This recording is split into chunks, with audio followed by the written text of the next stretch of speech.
Amigos de la República Mexicana, muy buenas noches, qué bueno que están con nosotros, bienvenidos a otra emisión de Heraldo Deportes, que no es otra nada más, así de simple, es una noche especial porque tenemos a dos invitados que son referentes absolutos del fútbol mexicano, dos hombres cuya historia acabamos de revivir hace unos instantes y que pues han dejado huella, evidentemente, y que forman parte de esa prosapia futbolera, pero que particularmente en México vive de grandes actuaciones, en este caso de porteros legendarios. Es un placer esta noche tener como invitados especiales aquí a Adrián Chávez y a Óscar el Conejo Pérez. Señores, bienvenidos. Buenas noches. Pues qué gusto que están por aquí, mira, si es por estaturas. Un gusto, ya claro. Ganaron, Ya sé, un honor. Muchas gracias. Bienvenidos, gracias. por favor. Adelante. Gracias por estar con nosotros. Yo padezco de algo, quiero decirles. No me digas. Me emociono mucho, y no me emociono fácil, pero me emociono mucho cuando tengo la oportunidad de ver y de compartir con mis ídolos. Dicen que los periodistas no deberían de tener ídolos. Yo sí los tengo, y no me da pena decirlo. Y bueno, no te me ofendas, mi querido Conejo. Soy americanista, pero así como soy americanista, también soy un fanático que siempre quiere ver que gane la selección mexicana. Entonces, pues Adrián, bienvenido, buenas noches. No, al contrario, muchísimas gracias a Heraldo de México por ese honor que me hace de venir aquí. Y no había comentado nada, nunca lo había dicho, pero tengo un gran cariño por el Heraldo de México porque en aquel entonces, en el 94, cuando tuve la fortuna de que me mandan la carta donde voy a ser seleccionado para el Mundial del 94, el primer periódico que me mandó felicitaciones fue el Heraldo de México. Y incluso un año con él, gratis el periódico ahí en la casa. Oye, muchas gracias, bendiciones. No tenía eso para poderlo decir, pero gracias. Hombre, pues qué maravilla, bienvenido de regreso a casa entonces, ¿no? Y mi querido Óscar, pues hace un rato platicaba contigo que uno de los momentos más divertidos de mi carrera como periodista, divertidos y serios, fue pues cuando se da tu designación, bueno, cuando se iba a dar primero la lista de los jugadores que iban a integrar la selección mexicana de cara al 2010. Hacía yo un programa en Radio Fórmula con dos queridos amigos, con Enrique Bermúdez y Enrique Burak, y estábamos en la cuestión de que quiénes iban a ser los porteros. Y pues ya se habían llenado un par de casillas. Qué raro, nunca se da eso.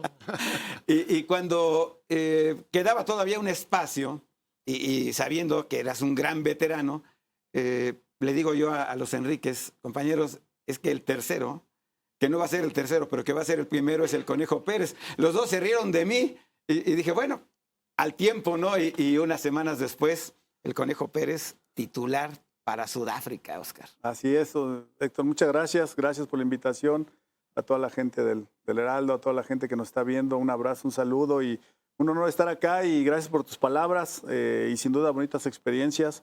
Y yo creo que eras el único que querías que dijiste que yo iba a ir y que iba a jugar, porque recuerdo ese llamado también fue muy, muy bonito, porque nada más, Javier, en ese proceso, yo tenía desde 2002 hasta el Mundial de 2010, yo ya no tuve proceso con selección. Entonces, bueno, se da un llamado, fui contra El Salvador, perdimos 2-1, 3 penales que marcaron. Después de ahí me dice, Javier, no te voy a llamar más, sigue entrenando y hasta ahí, ¿no? Y luego se da este llamado, ¿no? Que fue sorpresivo, me empezó a llamar la prensa, oye, que estás en la lista, oye, que espérenme, a ver qué pasó, y la verdad fue algo extraordinario. Fíjate que en ese tema, Óscar, hay gente que tiene formas de ver las cosas. Javier Aguirre es uno de ellos. Y yo recuerdo una conversación con el doctor Miguel Mejía Barón hace ya algunos años. Debe de haber sido una de las últimas entrevistas largas que dio mi querido doctor, al que le mando un abrazo con muchísimo cariño. Y me hablaba de Hugo Sánchez, acabando la Copa América, ¿no? Que le tocó, por cierto, aquí a Adrián, ¿no? No, a mí no me tocó la Copa América. La del 93. Acuérdate que estábamos tras bambalinas y te comentaba que a mí el último año que me mandaron o que me llamaron a la selección fue la Copa de Oro 91. Del 92, 93, ya no me llamó Menotti, que porque no le gustaban los porteros altos y fuertes. Eso dijo a la prensa. Y llamó al Gallo García, que era mi suplente. Y la prensa dijo, oye, pero ¿por qué llamas al suplente si Adrián Chávez? No, es que no me gustan los porteros altos y fuertes. Entonces, eso no me llamó. Okay. Pero sí fue, bueno, pues mira, yo no fui. El tema iba sobre que Hugo, regresando de la Copa América, supuestamente ya se iba a retirar y le pide al doctor Mejía Barón que literal dice, oye, prométeme que me vas a llamar para el Mundial. Y el doctor, con lo pragmático que es, le dice, mira, eso no te lo puedo prometer. Te prometo que te voy a ver, eso sí. Y discutimos. Dice, bueno, pero prométeme que si me llamas voy a ser el 9. Dice, bueno, ese te lo firmo desde ahorita, ¿no? El número 9. Y yo creo que fue un poquito quizá este asunto, ¿no? Estarte viendo que Javier Aguirre recurrió al llamado de emergencia, ¿no? De armar un comando de un equipo ya armado para enfrentar sus primeros partidos y quizá en eso estaba pensando en ti, Oscar, ¿no? Seguramente. Sí. Sin duda creo que todos los llamados, no me dejarás mentir, todas esas previas a un mundial, siempre hay decisiones polémicas, siempre hay situaciones de esta índole y bueno, me tocó a mí en ese tiempo, le tocó cuando, no, ya lo dijo, que en el Mundial con Hugo, que no jugó, cositas de esos detalles, ¿no? Uh-huh. Y bueno, sí, se da porque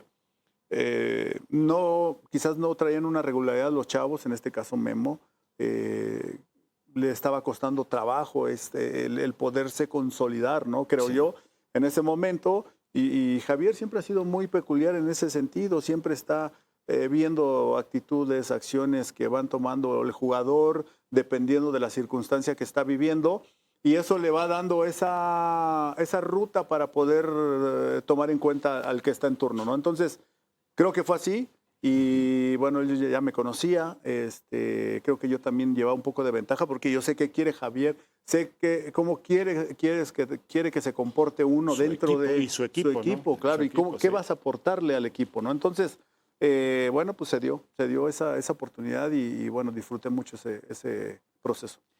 Y fíjate, bueno, yo creo que tu caso, Adrián, puede ser un poco parecido en el sentido de que tú ya traías una carrera de verdad, pues ya larga, ¿no? Más de una década. Habías llenado unos zapatos que, bueno, yo no sé qué tamaño eran, pero seguro eran enormes los que dejó Héctor Miguel Celada en el América. Y no solamente fue eso, sino que te quedaste de tal manera que no hay otro portero en el América que haya ganado más títulos de los que ganaste tú con el equipo.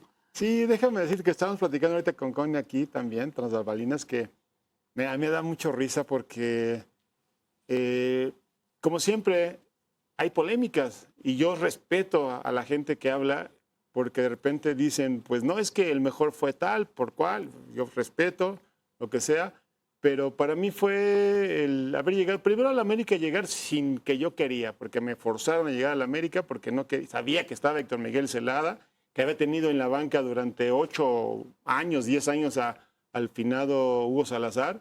Entonces dije yo a la banca, ya estaba pasando el Mundial de 86, porque ya no, al final no me llamó Bora para ese Mundial, porque yo estaba contemplado en la etapa previa a ese Mundial, estuve contemplado, faltando ya lo mismo meses para el Mundial, ya no me llamó a Nacho Rodríguez como tercer portero, y voy a la América. Entonces en el América comienzo, inclusive tuve la fortuna de jugar contra Brasil, contra Argentina, éramos su sparring de Argentina, estábamos siempre ahí en el Club América, porque ahí se concentró la selección y ahí fue campeón del mundo en la América. Y fíjate que lo bonito de todo esto es que llego al América y no sabes lo que va a pasar, ni cómo va a pasar. Entonces efectivamente comienza la temporada después del Mundial y comienzo en la banca. Viene ese famoso con acto de bronca, la América Chivas, si te acuerdas, 86, 87, donde Hermosillo le pega a Quirarte y se enciende la mecha y empiezan a golpearse y todo eso. A Celada le echaron 5 partidos de suspensión, a Alfredo Tena 9, a Cristóbal 9, no sé, X. Entonces yo comienzo a jugar, inclusive mi debut en América fueron los últimos minutos que faltaban en ese partido, que fueron 18 minutos, y lo jugamos a puerta cerrada. Okay. Entonces, ese es mi primer partido, mi presentación con América fue ese, 1-0 y ganamos 1-0. Terminó así el partido 1-0. De ahí comienzo a jugar y el zurdo López, que era el entrenador, pues afortunadamente empezamos a trabajar bien, a hacer las cosas bien. Héctor Miguel aprovecha para operarse una rodilla y que no quedaba, afortunadamente para mí, y comenzó la temporada completa y terminó la temporada, inclusive el último partido contra León, jugó Celada y ya después venía la liguilla y dije yo, pues ni modo, ya me van a echar a la banca. Y no, me respetó el zurdo López y la liguilla la jugué yo. Al siguiente año, ya la temporada 86-88, Héctor Miguel Celada ya no firma con el América y yo firmo únicamente, ya exclusivamente como titular indiscutible. Y ahí obviamente para mí fue el año, las dos caras de la moneda, el año más complicado, más difícil, pero es el año más ganador del Club América en la historia del Club América. Porque ese temporada 87-88 ganamos la final a Pumas de Liga, ganamos el campeón de campeones a Puebla, ganamos la CONCACAF a Saprissa, ganamos fue la Interamericana, pero no la llamaron Interamericana porque le llamaron la Copa Fraternidad, le ganamos a Peñarol en Los Ángeles, entonces fueron 4 títulos ese año 87-88. Te digo, pero venía plagado de esa temporada de que no podía con el paquete, lo que mencionabas, que me quedaba muy grande el puesto, etcétera, etcétera. Te digo, 4 títulos obtengo y el portero el citable mejor portero de México. Sí. Entonces, para mí, callé bocas, demostré a la gente que podía como mexicano, porque como siempre, los mexicanos siempre le tiramos a los mexicanos. Y afortunadamente, mira, después fueron 8 años después fue otra vez bicampeón y campeón interamericano, bla, bla, bla. Y lo que ya hablamos de la historia del club, ¿no? Y una carrera impresionante. En todos estos recuerdos que tienen ustedes, yo creo que el tema de la selección nacional de pronto pareciera algo muy lejano y vamos, yo estoy haciendo énfasis en esto porque en el 2002 estabas en otro momento, Oscar, de tu carrera. Estabas en el tope, vamos a decir, de tu carrera. Probablemente estoy opinando equivocadamente, pero al menos la percepción que teníamos los periodistas es que estabas en tu momento. Pero 8 años después no parecía. Es más, ¿estabas en Jaguares? Sí, estabas en Jaguares, ¿no? Correcto, sí. Además, sí. Ni siquiera estabas en el pináculo, en el foco de la prensa. Estabas en Jaguares. Así es, sí. Bien lo mencionas, creo que sí, ese fue mi mundial. Siempre me preguntan, ¿cuál disfrutaste más? El de Corea-Japón. O sea, todos se disfrutan, pero ese porque tenía un ingrediente extra, ¿no? Que me toca ir a Francia 98, pero no participo, no pude participar. Y pues te quedas con esa espinita de querer estar dentro, ¿no? Entonces, de ahí me enfoqué en buscar poder estar en un mundial. Me toca Corea-Japón y lo logro jugar. Y bueno, después empiezo el proceso para Alemania y bueno, después de ahí ya, bueno, me quedo fuera. No, la Volpe Ricardo no me lleva. Y hasta después viene lo de Javier, que se fue dando ahí de a poco. Yo estaba en Jaguares, estuve un año en Tigres, después de ahí después de que salí de Cruz Azul, después de 17 años salgo de Cruz Azul, me voy un año a Tigres, después llego a Jaguares y ahí es donde es el Mundial de Sudáfrica, ¿no? Y bueno, pues me toman en cuenta y también lo disfruté, sin duda lo disfruté ya quizás en otro momento, como bien lo mencionas, me sentía bien físicamente, todavía podía competir bastante bien y con más madurez, ¿no? Sí, ahora, en ese momento, en ese 2010, yo vuelvo al tema de los que critican sin tener el conocimiento, sin haber estado ahí. Mucha gente no estuvo de acuerdo. Entre las cosas que mucha pasaron. gente, todos no estaban de acuerdo. Menos tú. Pero además, Oscar, fíjate, mi análisis de tu actuación en Corea-Japón, perdóname, en Sudáfrica es un error que no es error, ¿no? Que es el disparo de Messi que rebotas para que venga Tevez al contrarremate en fuera de lugar. Digo yo, es un error que no es error, porque si le haces así a esa manchita que te hagan un gol en fuera de lugar, que se vio en las pantallas gigantes que era fuera de lugar y que no le importó al árbitro reconocerlo, marcarlo, Entonces fue impecable el paso finalmente en esa Copa del Mundo. Sí, sin duda. Mira, tocaste ahí una situación, una circunstancia que no era fácil, porque si bien es cierto, todo el mundo pues no quería que, a lo mejor no me daba el voto de confianza, ¿no? Al final todos los ojos estaban en Memo. Y siempre cuento esta anécdota, ¿no? Yo no me confié. Empezando el proceso para ir al Mundial, nos llevan de pretemporada y dice Javier, desde aquí empieza la pelea, deportivamente hablando, para ver quién inicia para jugar el Mundial. Entonces ahí a ponerse las pilas, a trabajar, a concentrarse. Javier nunca nos dijo, ¿sabes qué? Tú vas. Una semana antes no. Él nos seguía rolando, nos metía en trabajos, salía yo, entraba Memo, salía yo, entraba Michel, salía Memo, entraba Michel y así, y nos turnó. Hasta que no me vean el pizarrón, dije, hasta ahí Claro. voy a estar tranquilo o nervioso un poquito, de que voy a iniciar. Y así fue. No me confié hasta que llegó el momento de la charla técnica ya para irnos y me veo en la alineación, vas tú, muy bien. Y ya empezamos a salir y antes de yo salir del salón donde estábamos, donde nos dio la charla, me dice, cabrón, no te vayas a equivocar, porque si te equivocas, ni tú ni yo regresamos a México. Y tienes razón, porque al final todo ese entorno que rodeaba a la selección, en este caso, en ese puesto que todos apuntaban que era Memo, pues yo sabía que no tenía margen de error. No me podía equivocar, porque si no, ¿qué pasaría? Le daría la razón a todo mundo, Claro. ¿no? Entonces, yo lo tomé como un voto de confianza, como diciendo, Javier, dale, cabrón, Claro. dale con todo. Y así fue, traté de hacer lo mejor posible las cosas. Creo que sí, si bien es cierto, lo que me tocó entrar en acción, creo que lo resolví. Esa jugada que tuve que salir hasta el área grande a los pies y que la alcanza a puntear y detalles así, pero creo que cumplí y bueno, eso la verdad es que me quedo tranquilo, pero sí había una presión muy, muy grande, ¿no? Vamos a tener que hacer una breve pausa y regresando les voy a pedir que me platiquen de esos discursos de dos técnicos legendarios que son Miguel Mejía Barón y nuestro técnico actual, Javier Aguirre. Regresamos en un momento, amigos de la República Mexicana. Gracias por estar con nosotros. Aquí tienen ustedes a dos gigantes. No se vaya por el tema de altura. El Conejo Pérez y Adrián Chávez. Regresamos. Bueno, aquí estamos de regreso, amigos de la República Mexicana. Gracias por continuar con nosotros en esta noche.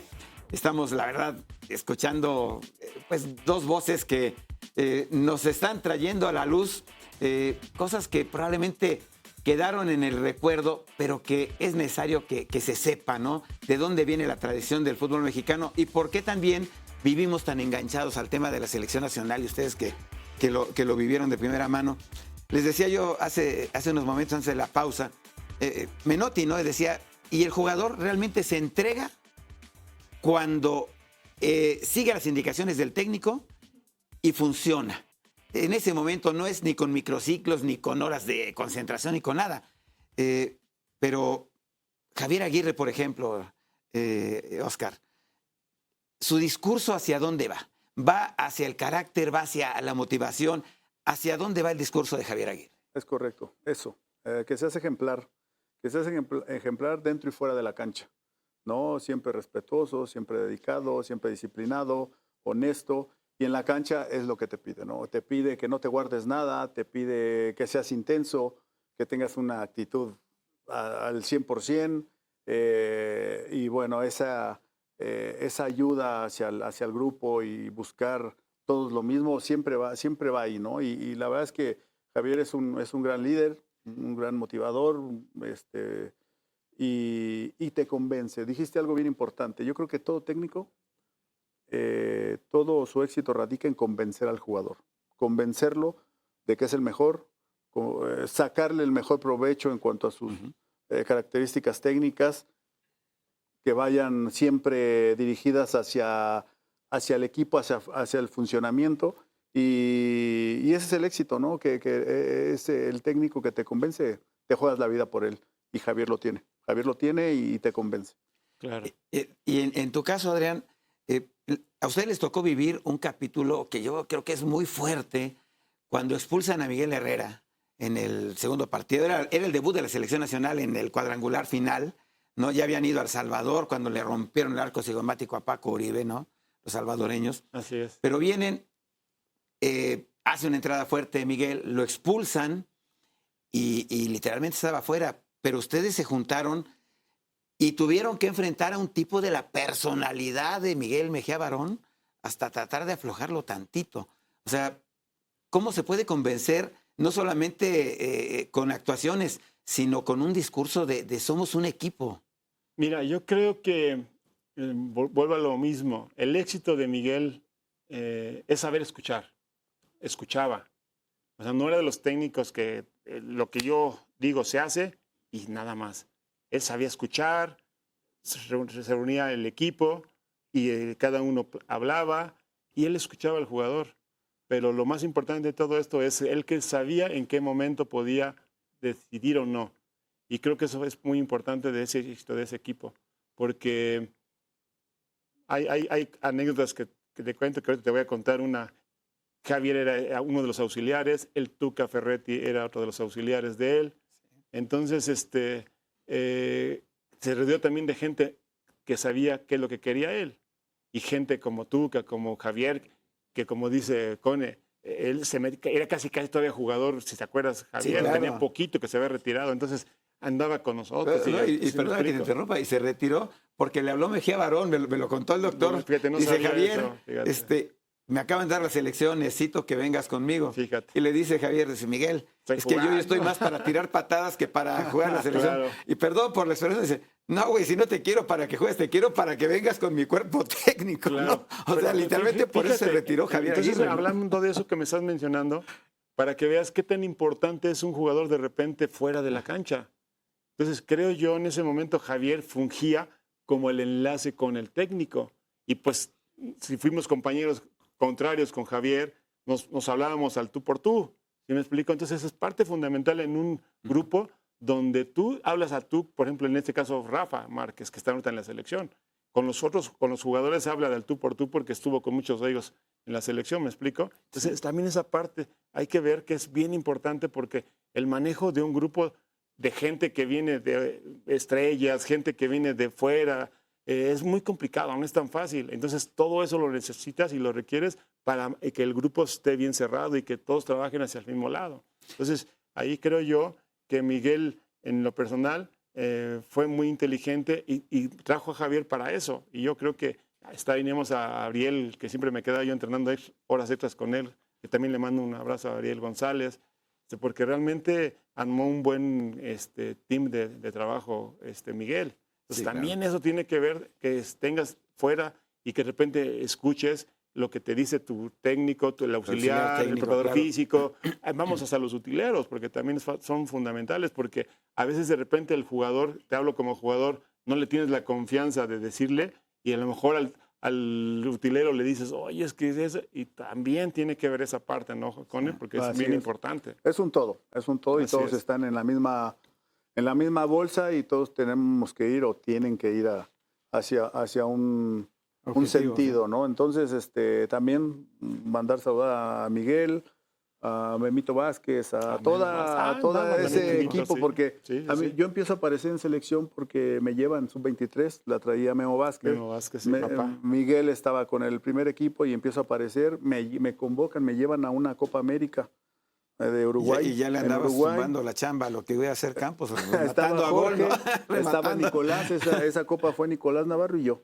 Entonces sí me tocó con todos estos jefes, ahí me tocó convivir y aprender y pues qué te digo, extraordinario, mucha experiencia, Miguel, Javier ya también estaba de auxiliar.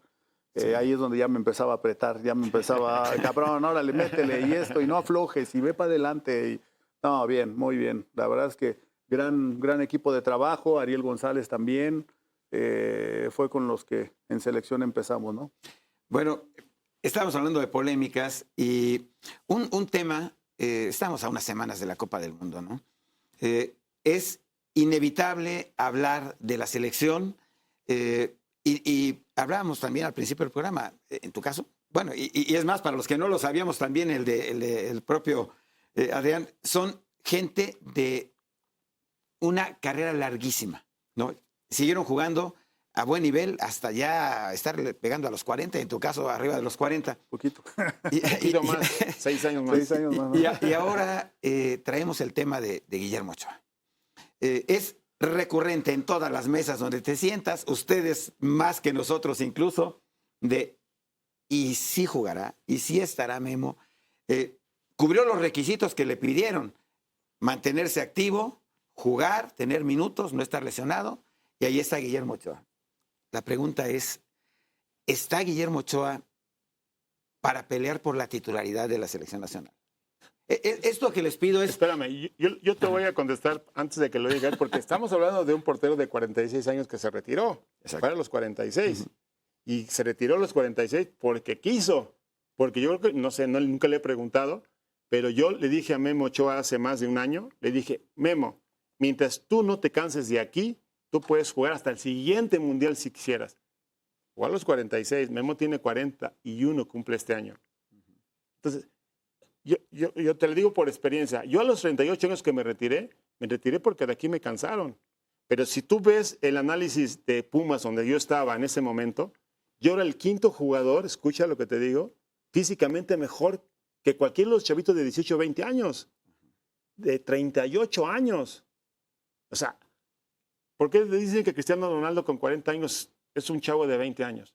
Pues, la condición física, pero genética, todo eso. tiene mucho que ver. Claro. te digo, y no es por otra cosa, simplemente porque afortunadamente Memo Ochoa es un jugador que no se ha lesionado, Es gracias a Dios, fundamental. ¿sí? Que es un cuate de familia, que siempre lo ves profesional 100%, y te voy a repetir, mientras él no se canse de acá, puede jugar hasta el siguiente mundial. Estoy exagerando, así decían.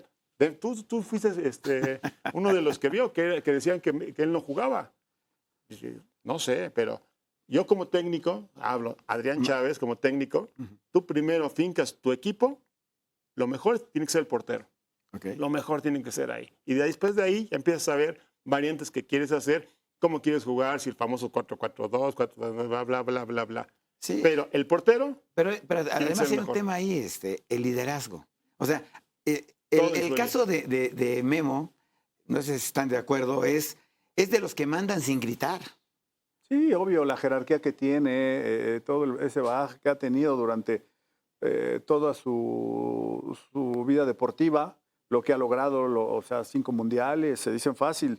La verdad es que le perdí la pista porque se fue a Chipre, la verdad es que no le di seguimiento. Yo lo estoy viendo, yo lo he Sí, estado viendo. hay que ver cómo él está físicamente. Excelente. Tiene mucha razón, Adrián. Mientras él de acá arriba esté bien y que se sienta para competir, pues seguramente será elegible. Y lo que él proyecta y los técnicos buscan seguridad atrás. Buscan estar tranquilos. De ahí ya no me quiero preocupar y ya lo que quiero mover es adelante. Adelante, ver cómo hago funcionar el equipo. ¿Para qué? Pues para que pueda ofender y para que pueda defender. A ver, Oscar, ¿por qué te eligió a ti para titular Javier en el 2010? ¿Y por qué podría elegir hoy a Memo o a Talavera? Porque yo creo que Acevedo va a ir, pero no lo veo más que siendo parte del grupo. Claro. ¿Por qué te eligió? Yo creo, la verdad es que no lo he platicado con Javier ni con la gente que estuvo en ese momento, pero yo creo que Memo todavía no venía tan consolidado, todavía no estaba consolidado. Si recordamos un poco, previo hubo dos o tres juegos donde Memo se equivoca. Entonces, a eso al técnico le empieza a generar situaciones de a lo mejor de dudas, ¿no? Sí. Entonces, ahí es donde dice, vamos. Y yo lo he hablado mucho. Creo que a los chavos, tanto Malagón, qué lástima, le mando un abrazo, ojalá que se recupere pronto Malagón, pero lo venía haciendo bien con América. Después, siempre hay altibajos. Sí, claro. Pero le costó trabajo el intentar retomar el nivel que había mostrado. Creo que los chicos no han sido tan regulares. Hasta este torneo vi que Malagón venía mejorando, se lastima. Tala creo que ha sido regular. Ajá. Creo que no ha tenido muchas complicaciones en el transcurso de este torneo. No sé tú qué pienses, pero torneos pasados sí estaban involucrados en goles. Sí. Y que eso te va generando dudas, ¿no? Sí. Entonces yo creo que hoy Hoy por eso puede ser que se repita la historia, ¿no? Y que Memo vaya a estar. Memo sabes que te va a mantener una regularidad, que va a ser, o sea, todos estamos expuestos a equivocarnos. Claro. Pero cuando ya tienes una madurez, cuando ya tienes una trayectoria, cuando controlas más ese entorno y tu rendimiento siempre es más parejito, ¿no? Entonces, los chavos todavía son más volátiles, aunque hoy te digo, me parece que Tala creo que lo ha venido haciendo mejor. Sí, y ahora, es la edad, pero son los reflejos, pero es la confianza. Y eso solamente ustedes que han estado en esa condición, ¿no? Frente a monstruos auténticos en su momento. ¿Qué tanto es la confianza? ¿Qué tanto es la seguridad por sobre los reflejos? Que seguramente no va a ser el Guillermo Ochoa o no ser el Guillermo Ochoa con reflejos felinos allá en Brasil, contra Neymar ahí a bocajarro. Ahí sí, difiero sí? de lo que tú estás mencionando. Volvemos a lo mismo que te decía, y te lo digo por experiencia. Después de tantos años que me retiré, 26, Sí. la mejor forma de poder ganar al padre tiempo, porque de repente la gente me ubica y me ve y que no tengo los 65 años que tengo. ¿Por qué? Porque me mantengo físicamente en forma. Entonces lo que queremos, lo que pasa con Memo es mientras él físicamente esté bien trabajado, él tiene la velocidad y la potencia y la resistencia que un chavo de 20 años. Eso es lo que la gente no ha entendido. Y La experiencia, la mejor, ubicación y que mejor lo que dice Cone.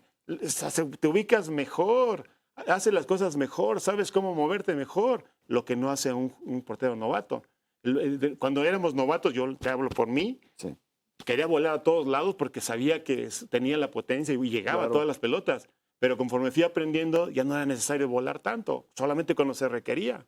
Entonces, eso es lo que dice Cone, la experiencia, el saberse ubicar, estar mejor preparado, leer las jugadas mejor, eso te da la experiencia. Eso, fundamental, te da mejor la experiencia. tomar mejores decisiones efectivas para resolver, ¿no? Eso Yo creo tiene. que Javier Aguirre no fue a Chipre, hasta allá, hasta donde está, a saludar a Guillermo Ochoa. Sí, claro.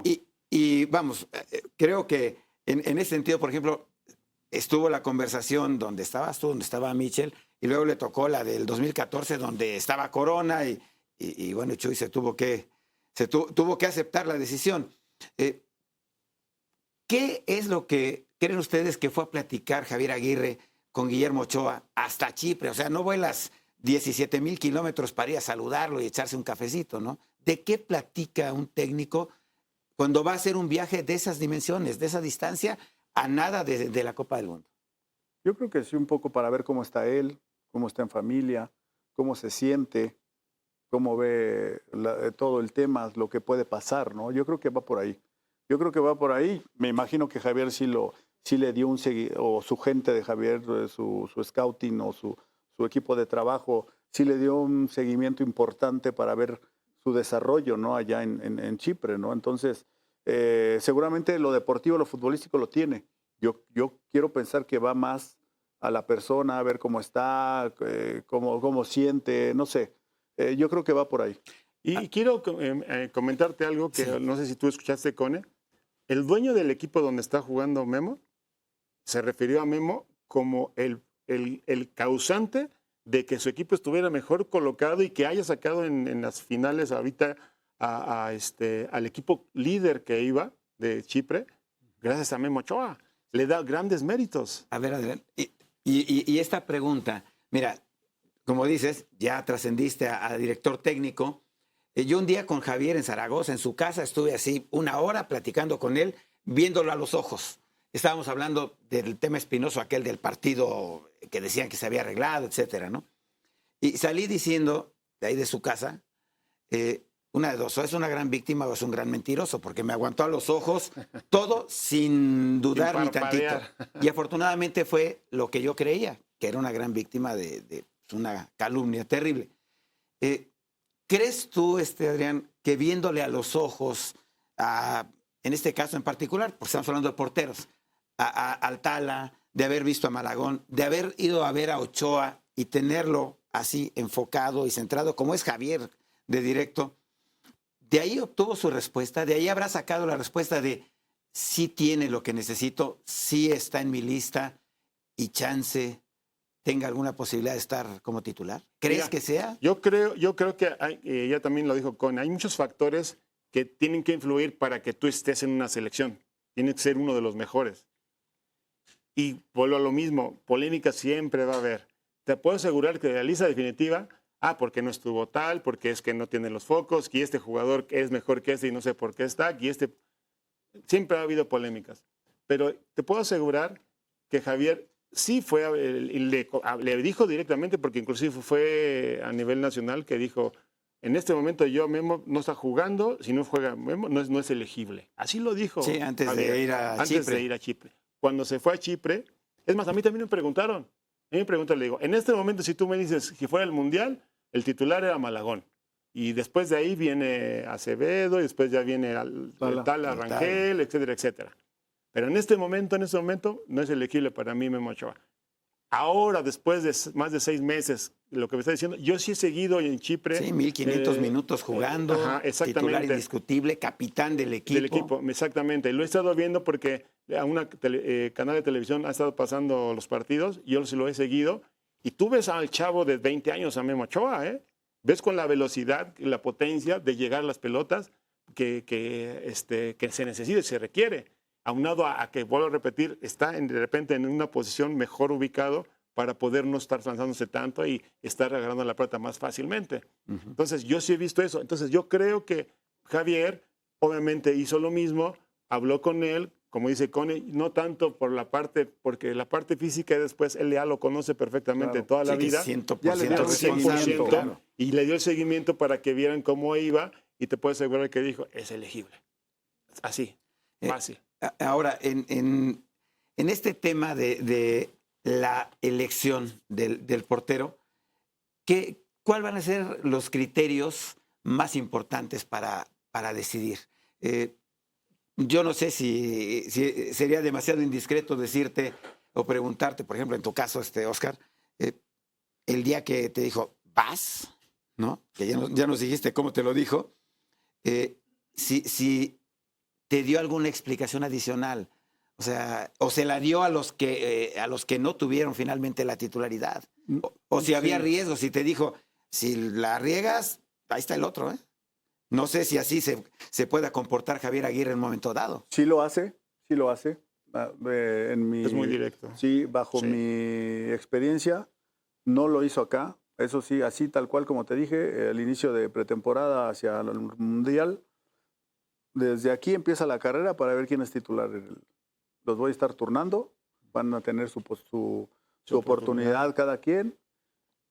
Tan, ¿eh? Inclusive iban así, jugaba Memo, jugaba Michel, jugaba yo, jugaba Memo, inclusive me acuerdo un detalle, a mí me tocaba, en esa rotación, me tocaba despedirme en el estadio contra Chile. ¿Contra Chile? Creo que sí. Sí, creo que sí. Fue el último partido. Chile, ¿no? Fue el último partido, de ahí ya para viajar a Sudáfrica. Y me dice, no vas a jugar. O sea, así como iba, gira en Europa, ¿no? Sí, claro, Inglaterra, Francia, en la ronda me Holanda. tocaba a mí, me dice, tú no juegas. Tan, ¿eh? No me dijo más. Pues, está bien, jefe, pues, ¿qué haces? No fue como el del niño de ¿y ahora qué hice? ¿Y ahora qué hice? No, casi. Sí, no, está bien. Digo, al final, como bien lo mencionamos al principio, pues yo llegué en la lista de los últimos, me subí y yo iba con la disposición de donde me tocara participar, apoyar al equipo, ¿no? Entonces, se da y luego allá, lo único que me dijo, eso, no la vayas a regar, si no, no regresamos ni tú y yo a México, tan. No dijo más nada. Y es así, Javier, es directo y hoy estás, hoy mañana no, y así. Pero todo de frente. ¿Qué tanto influye, Adrián, que esté ahí Rafa Márquez mucho, como auxiliar técnico? Mucho, porque es lo que te decía yo con nosotros en el 94. Él fungió lo que está haciendo Rafa Márquez. Un jugador que está saliendo apenas de hace 2 años de retiro, que tiene identidad con los demás compañeros, tiene esa figura también. La figura. Como un guía. Exactamente. La comunicación, lo que llevaron a hacer a Campos, lo que llevaron a hacer a Cuauhtémoc. Claro. Sí, o sea, entonces, va por ahí. Claro. Ahora yo le quiero hacer a ti, que nos escuchas, que nos estás viendo, y a ti te lo hago también. Si tú fueras técnico de la selección mexicana, ¿te arriesgarías con un novato? Yo no. Ahí se los dejo. Yo no. Y sabes una cosa también que pienso, es que se trata de una Copa del Mundo. Van a jugar en el Estadio Azteca, que va a ser una máquina trituradora, y al que no aguante tantito la presión va a causar un desaguisado en la cancha. Por supuesto. ¿Viste cómo se comportaron ahora contra Portugal? Es triste. Que no es justo, ¿no? No, digo, no es justo porque creo que los chavos se están entregando, están saliendo, no sale el jugador a perder o no sale a empatar, o sea, obviamente la gente se puede manifestar y bueno, hay que buscar la manera dentro de la cancha transmitirle a la gente otra cosa. ¿Para qué? Para cambiar esas situaciones, ¿no? Pero bueno, ahí que tengan esa personalidad y esa calma para seguir adelante, ¿no? Y yo les preguntaría también ahí, los chavos no son ya novatos, ¿no? ¿Estás de acuerdo? Sí, pues ya No tienen son más de 100 novatos, partidos. llevan más de 100 partidos. más de un año jugando. Sí. Más de un año jugando, o sea, ya no es que sean novatos. Y a mí sí me inquietaba esa parte de que tenían esos altibajos porque no llevan 2, 3 partidos o un torneo. Ya llevan un año, año y medio, 2 años y su rendimiento había sido así. Te digo, hoy creo que los he visto un poquito más regular, pero yo luego los comparo con otras selecciones. Las otras selecciones ya cambiaron a toda su generación. Sí. Se oye contradictorio porque yo fui también, yo busqué estar ya después con una cierta edad. Pero tú ves a las otras selecciones y tiene puro chavo. O sea, a lo mejor uno que otro ya mayor, pero normalmente son gente de una edad más joven. Aquí no ha llegado el cambio generacional, o al menos no tan evidente. Bueno, eso es hablar de otra cosa. Sí, pero a lo que más o menos a lo que decía es verdad. Ahorita lo que representa para este entorno, para esta situación, a lo mejor te vas con la experiencia, ¿no? Claro. Pero creo que los chavos, ¿cuándo les vas a dar esa responsabilidad? Claro. ¿Cuándo la van a tener? Pero yo creo que eso que comentas con es real. A mí me preguntaron si yo tengo confianza en esa selección y yo digo que sí tengo confianza en esa selección porque tenemos jugadores con experiencia, claro, y jugadores jóvenes. Sí, claro. Y hay que ver la historia. La mayoría de equipos que han ascendido en los mundiales son equipos que tienen un buen balance entre jugadores jóvenes, porque el joven, tú le hablas para que se frene o le dices corre porque tienes que correr. ¿Me explico? Entonces, creo que esa es la parte donde yo confío mucho en México, en que va a ser un gran mundial. Ahora, jugar en México va a ser una experiencia extraordinaria, que sí juega al final de cuentas en favor de los equipos. ¿Hasta dónde sienten ustedes que le puede alcanzar a México? O sea, ya sabemos que Sudáfrica, bueno, califica finalmente un mundial, que Corea desde hace 36 años no deja de ir a un mundial, ¿no? Desde que apareció allá en Italia 90, si la memoria no me falla. La República Checa, que no están los de la gran tradición, no está ahí Nedved, ni está Peter Cech, ni está nadie de ellos, pero bueno, ahí está la República Checa. ¿Hasta dónde le puede alcanzar este grupo de jugadores, con lesionados y sin lesionados, con los que se recuperen, los que no? Caray. ¿Hasta dónde podemos llegar, Adrián, Oscar? Pues es difícil el predecir algo que pueda pasar, porque dependen de muchas circunstancias también. Yo creo que la primera ronda la pasan bien. Yo creo que la pasan bien la primera ronda. Ahí después en la segunda ronda depende quién le toque. Según lo que hemos estado viendo, cómo están acomodados los grupos, después le va a tocar un equipo difícil de top 10. En la tercera ronda ¿Sí sería Inglaterra. Exactamente. Sí, las cosas caminan como se Exactamente, pero también hay que acordarnos que México le ganó a Francia en un mundial. Así es. Y ha ganado equipo. Y a Alemania. Y a Brasil, en Brasil empató. Sí, ese ¿Me 0-0. explico? Tremendo. Entonces, volvemos a lo mismo. Depende de las circunstancias, porque después vamos a suponer que y es más, te puedo afirmar que se va a dar un partido donde México tiene que ir a tiempos extras y penales. Ya lo puedo afirmar. Y ahí es donde vamos a ver, donde vamos a ver qué experiencia tienen para los que van a tirar los penales, sí, y quien esté de portero, que tenga la experiencia de saber que yo ya oí a Oscar, y lo oí del propio Mejía Barón, que decía, es que yo sí me quería los penaltis. Yo no sabía cómo tiraban los búlgaros, pero yo sabía cómo tiraban los míos, ¿no? Claro. Porque tenía ya a Jorge Rodríguez y tenía a García Aspe, y a Marcelino, y a Ramón Ramírez, y a Luis García, y Bernal, todos le pegaban, ¿no? Sí, más, sí, Todos más le Bernal, pegaban. ajá. Entonces, híjole, nada más que quien tire los penaltis, que los tire bien y no con bailecitos Exactamente. antes de eso, ¿no? Por eso es lo que te digo, hablamos de esa parte, es lo que te comentas. O sea, la experiencia ahí sí tiene que ver, el temple. O sea, porque había 60,000 personas en esos penales que me estás mencionando y les tembló las piernas a algunos jugadores. Entonces, eso también es parte fundamental. Entonces, vamos a ver, depende. Yo vuelvo a repetir, tengo confianza y es más, tengo confianza en que en penales también podemos ganar. ¿Y tú cómo la ves, Oscar? Yo también comparto lo que dice Adrián. Creo que la primera fase se pasa y me gustaría, y así lo deseo, que la segunda y la tercera la puedan librar, ¿no? La tercera fase, sin duda, el grado de dificultad va a ser muy alto, pero yo les digo, hay que aprovechar que estamos en casa, que están con nuestra gente, y que estoy seguro que después de que logren pasar la primera fase, la gente va a estar muy, muy ilusionada, metidísima, claro. y le puede ir bien a la selección. Yo tengo mucha fe Y en también, esa parte. también hay que, dices Inglaterra, ¿cómo sabes que Inglaterra? Si las cosas fueran normales, Ajá. Sí, creeríamos claro. Pero que acuérdate México que avanza en el el primer Mundial lugar, que Inglaterra avanza en el Viene primer también lugar. 2 o 3 equipos que van a ser sorpresa en el Mundial. Sí, bueno. Por eso. Ahora no va a ser fácil, ¿eh? La no va a ser fácil. No va la a ser primera fácil. fase con Corea, Sí. con República Checa, Sí, mismo Sudáfrica, pero yo creo que el grado de dificultad que tiene Corea y República Checa va a ser bravo. Sí, va a ser bueno, complicado. pero yo tengo fe que México va a pasar. Yo nunca hablo de táctica, no soy experto, no me gusta. A la gente creo que tampoco le importa mucho. O sea, cuando empiezan, no, si es que es el 9 mentiroso y el 10 y medio y el 4.5 y 2 carrileros, todo este rollo. Pero sí sé que Javier Aguirre arma sus equipos de atrás para adelante, ¿no? Y bueno, Así debería de ser, adelante así debería está de ser. solucionado que tiene un centro delantero que hoy está pasando por un gran momento, que es Raúl. Raúl Y Jiménez. para mí puede ser su mundial. Pero- Y creo que va a ser su mundial. Ojalá que Raúl. sí.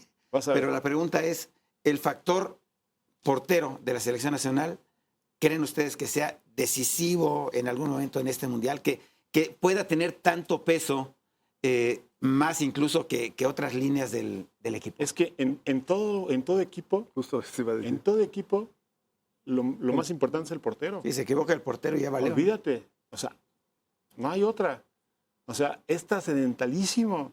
O sea, tener la confianza de que ahí vas a tener a quien te puede, inclusive en algún momento, sacar el trabajo, la portería. No te pueden meter un gol de cabeza. Acuérdate, como siempre, el delantero Como que Oscar, ¿no? falla, minuto 93, 94, tiempo extra, mete el gol y es el héroe. Sí, El claro. portero no puede fallar. Sí, no, y yo siempre menciono que son cinco temas que tiene que convencer el portero. Obviamente, darle seguridad a tus compañeros, darle seguridad al cuerpo técnico, darle seguridad a los directivos, darle seguridad a los medios de comunicación y lo más importante, a la afición. Exacto. ¿No? Entonces, al final es así y lo que decías ahorita, la gente quiere que su selección se tire de cabeza en todas. Y yo te digo, si los chicos lo hacen, el segundo partido me gustó mucho contra Bélgica, Sí. me gustó mucho, yo creo que en el Azteca, medio que ahí, el primer partido en el Azteca, Cancha con nueva. su cancha nueva, Sí, con su también. gente, Y era como que si los vinieran de visitantes, Sí, tenía 2 años sin jugar ya ahí, sé, ¿no? los dos equipos como que no se soltaron mucho, me Así es. parece. Pero cuando fueron con Bélgica, la verdad, a mí me gustó el equipo, dinámicos, atrevidos, así tiene que ser y yo confío que lo van a hacer bien. Oigan, le hice yo una pregunta a algunos de los invitados que nos han acompañado, que dije, con esto quisiera cerrar esta conversación agradeciéndoles muchísimo que hayan venido aquí a las instalaciones del Heraldo Media Group. Son ustedes, de verdad, 2 tipos con una carrera y con un valor para el deporte mexicano muy importante y les agradezco mucho que hayan venido. Esto ya no es un yo creo, sino es su opinión, ¿no? Y siempre digo que la opinión no está sujeta a la aprobación de nadie, ¿no? Claro. Me gusta el baloncito, el Febernova, ¿no? Pues a mí me gusta más el Etrusco. Bueno, pues a mí me gusta ¿no? ¿Quién les gusta para que sea el portero titular de la selección mexicana en el Mundial? Buena pregunta. Yo creo que para mí Memo Ochoa. Memo Ochoa. ¿Tú, Cone? Se oye contradictorio porque a mí me tocó ir ya de edad, pero yo creo que lo puede hacer bien Tal Rangel. Y bueno, Memo seguramente estará por cualquier emergencia. Bueno, pues la pregunta queda en el aire. El 31 de mayo entrega la lista Javier Aguirre y el 1 de junio ya sabremos qué fue lo que decidió de entrada de quiénes están. ¿Y el 11? No creo que varíe mucho. No. Me parece a mí. Yo en lo particular, lo que dices, yo creo que un 80% de los que ahorita están jugando se quedarán. Salvo a los que están lesionados, que espero que se recuperen. Ojalá y primero Dios que se recuperen. Ese 20% son esos jugadores que todavía van a integrarse. Pero no va a haber mucho cambio. Los que ya estaban para regresar. Bueno, para regresar a Santi Jiménez, estaba Rodrigo Huescas, que también por ahí ya estaba en esa parte, ¿no? Entonces, ojalá que puedan llegar, porque si no van a sumar también Edson. Álvarez. Sí. Venga, pues Oscar, Adrián, yo quiero agradecerles muchísimo que hayan venido esta noche aquí al Heraldo. Un gusto. Una vez más. Y mi reconocimiento y el de mucha gente que nos está viendo a sus trayectorias, de verdad. Muchas felicidades. Muchas gracias. Gracias. Esta es su casa. Gracias. Bienvenidos. Sí, mi querido gigante Adrián. Gracias. Pues gracias por haber venido y gracias a ustedes, amigos de la República Mexicana, por habernos acompañado. ¿Qué más les podemos decir acerca de la trayectoria de estos dos gigantes realmente de la portería, que son parte de la prosapia, de la que deberíamos sentirnos muy orgullosos aquí en el fútbol mexicano? Gracias, buenas noches. Próximo viernes, 10:30 de la noche, aquí lo esperamos a través del Heraldo Televisión. Pásela bien.